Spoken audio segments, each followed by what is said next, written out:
বান্দরবানের লামায় ত্রিপুরা জনগোষ্ঠীর ১৭টি বসতঘর পুড়িয়ে দেওয়ার ঘটনায় মামলা দায়ের করা হয়েছে।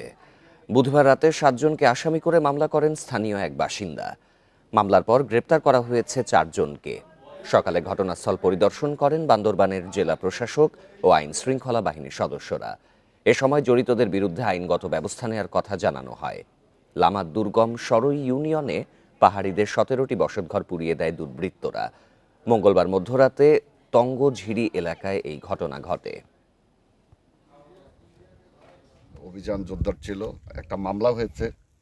এই মামলাতে এজাহার নামীয় ৭ জন আসামি করে মামলা করেছে। এটি কি কারণে হয়েছে এটির তদন্তের বিষয় আসলে বেসিক্যালি। তারপরও আমরা চেষ্টা করছি দ্রুততার সাথে যেন এই বিষয়টি বেরিয়ে আসে এবং এই বিষয়টি আসলে কঠোর হাতেই দমন করা হবে।